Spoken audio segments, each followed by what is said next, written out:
Assalamu alaikum wa rahmatullahi wa barakatuh. Karibu tena katika mfululizo wa vipindi vyetu muhimu kabisa, vipindi vinavyokwenda kukupa faraja, kukupa maelekezo, kukujalia elimu inayotokana na mafundisho ya mambo ya kispirituali na yale yasiyokuwa ya kispirituali. Na kama ilivyo ada na desturi, leo katika kipindi chetu tunakwenda kuzungumzia tafsiri za ndoto, kama ambavyo tumetanguliza kusema katika bango letu mapema leo kwamba tutakwenda kuzungumzia tafsiri za ndoto. Hakikisha una subscribe. Leo kipindi chetu hakitakuwa kirefu sana kutokana na majukumu mengi tulionayo. Tumekuwa na wageni wengi, tumekuwa na kazi nyingi za kufanya.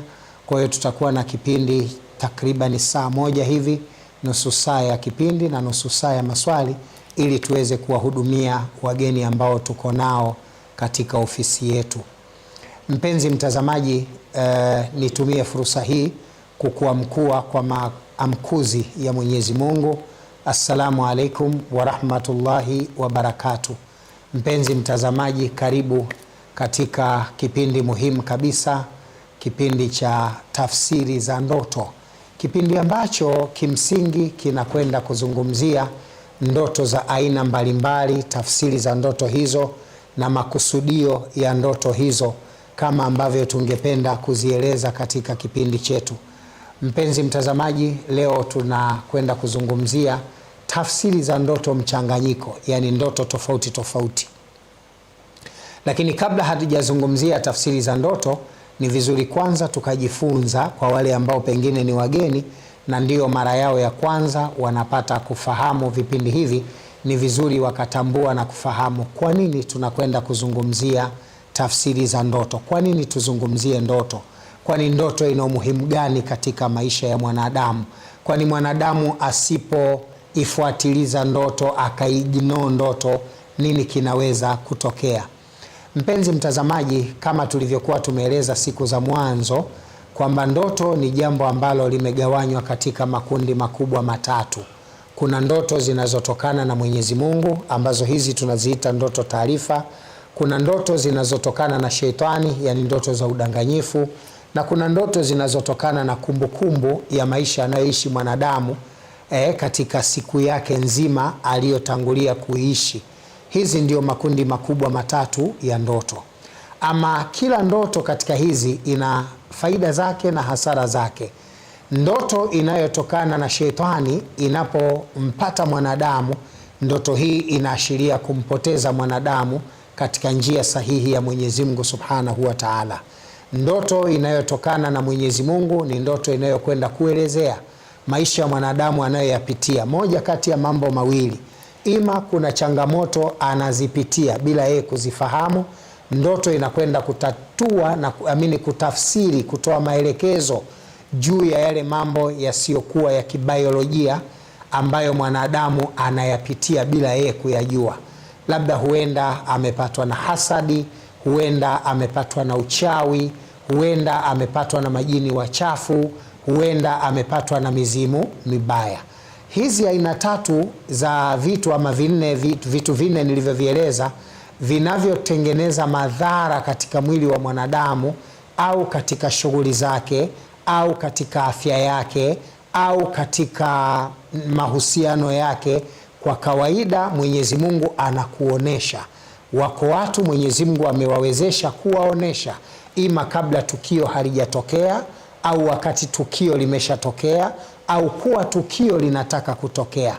Ndoto inakwenda kukupa taarifa kwamba kuna jambo baya linatarajia kutokea, kuna jambo baya limeshatokea, kuna jambo baya linataka kutokea. Hiyo ndio maana ya ndoto. Lakini pia ndoto inakwenda kukusaidia kutambua mazuri ambayo mwanadamu unatakiwa kuyapata. Mwanadamu katika maisha yake yako mazuri pia anatakiwa kuyapata. Sasa haya mazuri anayotakiwa kuyapata mwanadamu kwa kawaida, nayo yanakuwa na vipengele vya aina yake, kwamba inawezekana anatakiwa kupata mazuri au ameshapata mazuri au anatarajia kupata mazuri. Yani katika kalamu ya Mwenyezi Mungu kumeshaandikwa kwamba fulani bini fulani atakuwa na jambo zuri. Kwa mfano, Mwenyezi Mungu Subhanahu wa Ta'ala katika mafundisho ya Uislamu ametuwekea utaratibu sisi. Utaratibu wenyewe ni wa mambo mawili, kwamba ametuwekea usiku wa Lailatul Qadri na siku ya nisfi Shaabani. Hizi siku mbili ni siku ambazo Mwenyezi Mungu anakadiria kipato, riziki na maisha katika maisha ya wanadamu. Sasa inawezekana we katika mwaka huu umekadiriwa kuwa miongoni mwa watakao kwenda kupata mafanikio. Huenda ukanunua gari au ukajenga nyumba au ukapata mke au ukapata mtoto na mengine ya mfano wa hayo. Yani kuna jambo zuri Mwenyezi Mungu ameshaliandika na kulikadiria kuwa utalipata, na Mwenyezi Mungu akakuletea ndoto ru'yatillah, akakuletea ru'ya ya Mwenyezi Mungu ili kuoneshe kwamba wewe unakwenda kuwa na mafanikio.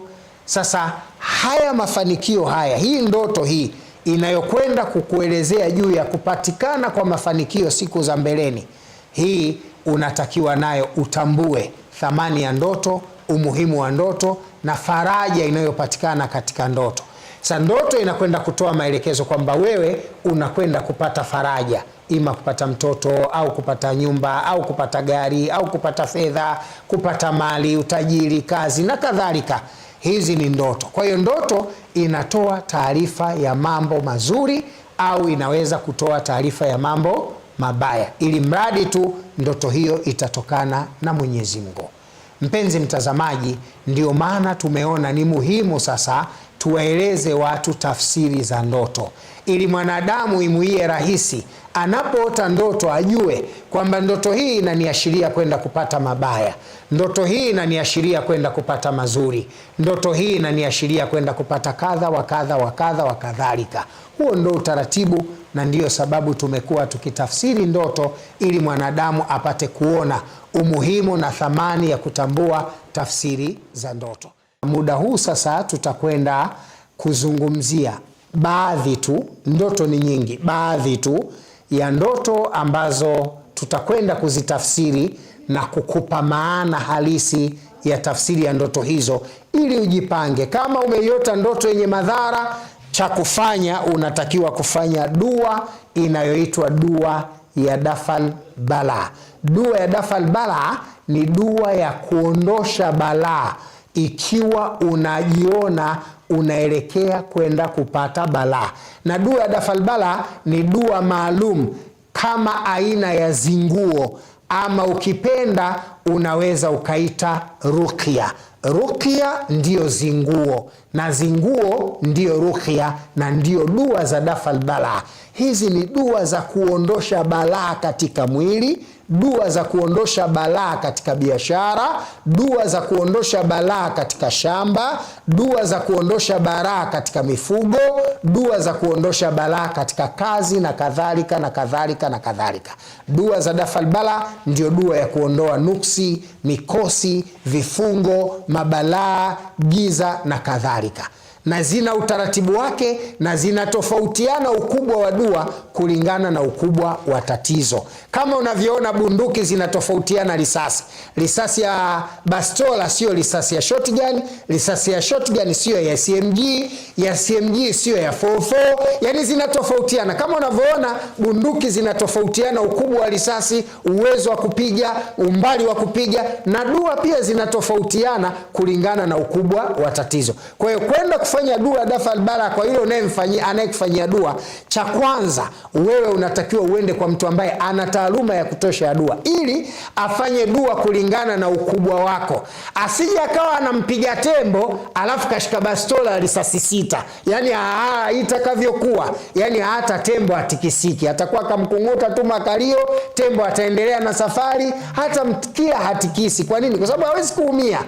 Lazima ujue unakwenda kupambana na nini, yenye ukubwa gani, jukumu gani, aina gani ya silaha inayofaa. Kwa hiyo kuna watu leo wamekwenda kufanyiwa dua katika maeneo mbalimbali, wameenda kufanyiwa dua, lakini mwisho wa siku kaondoka hana mafanikio, hajapata changes ya kile kinachomsumbua. Sio dua haikujibiwa, kiwango cha dua kilichofanywa hakilingani na ukubwa wa tatizo. Kwa hiyo wakati mwingine unahitaji kufanya dua kulingana na ukubwa wa tatizo, na hili linategemea sasa na huyu anayekufanyia dua, uwezo wake, taaluma yake, nguvu yake, utambuzi wake juu ya kuyaendea matatizo ni kubwa kwa kiasi gani, anajua ukubwa wa tatizo kwa kiasi gani, ana uwezo wa kulitambua tatizo na kuliendea, ili akifika mara akiona uwezo wangu kwenye hili ni mdogo na hili tatizo kubwa, bora kwambie ukweli kwamba brother, mimi jambo hili siwezi, sister, mimi jambo hili siwezi. Kwa nini? Kwa sababu unamwambia ukweli kuliko kumpotezea mtu muda na gharama bila ya matokeo chanya. Kwa hiyo tunakwenda kutafsiri tafsiri za ndoto nzuri na mbaya, lakini pia tafsiri za ndoto nzuri. Lengo letu tunapokutafsiria mazuri, ndoto ni ishara ya mafanikio, ni ishara ya matatizo hayaja kupata yanakaribia kupata, ni ishara ya mafanikio huja yapata yanakaribia kuyapata. Kwenye matatizo ni kuyazuia yasije, au kuyaondosha yaliyokupata yasiendelee kukuathiri. Kwenye mema kuyavuta yale mazuri ya kufikie, kwa sababu dalili za mvua ni mawingu, lakini sio kila wingu mvua. Linaweza kuvuma wingu likasimama juu yako na upepo ukaja ukalipeperusha na mvua ikanyesha mtaa wa pili, ikanyesha kijiji cha tatu, ikanyesha kijiji cha nne. Sasa likija wingu la mvua juu ya anga ulionayo, ulivute lile wingu litengeneze mvua, linyeshe matone ya mvua ili ufaidike na mvua. Ndio maana tunasema dua ni muhimu katika mambo mazuri na dua ni muhimu katika mambo mabaya, ili mabaya uyazuie na mazuri uyavute yaweze kufanikisha unachokitaka. Mpenzi mtazamaji wangu wa Islaah TV, sasa tunakwenda kutafsiri baadhi ya ndoto. Ndoto ya kwanza tunayokwenda kuitafsiri leo katika maisha yetu ni ndoto inayohusiana na kupigana na watu au viumbe usivyovijua. Yaani wewe ukaota unapigana na wanyama, ukaota unapigana na watu, ukaota unapigana na mazombi, ukaota unapigana na mtu au mtu anakupiga. Tafsiri ya ndoto hii inamaanisha nini? Tafsiri ya ndoto hii inamaanisha umefanyiwa uadui au unafanyiwa uadui au watu wamejipanga kukufanyia uadui. Na ikitokea kwenye mapigano yale umeathirika, yani umepigwa kisu kimekushika, umepigwa jiwe limekupata, umekwaruzwa kucha imekukuna, umeng'atwa na jino limekushika, yani mapambano yale ukawa umejeruhiwa, ima kwa kukwaruzwa au kwa kutengenezewa damage, kwa maana ukapata jeraha.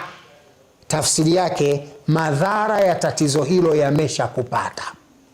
Hata kama siku hiyo hautaumwa, hata kama wakati huo hautapoteza fedha, hata kama wakati huo hautaipoteza ndoa au mahusiano yako, tarajia ukubwa wa tatizo hili utaongezeka taratibu. Madhara ya tatizo hili yataendelea kukupata kwa taratibu, yatashamili mwilini mwako kwa taratibu. Mwisho wa siku utapatwa na madhara makubwa, kwa sababu hiyo ni dalili kwamba uadui umesha kupata. Kwa chunga sana ndoa ya mapambano. Kuota ndoto unapambana ni ndoto mbaya sana, kwa sababu ina madhara makubwa.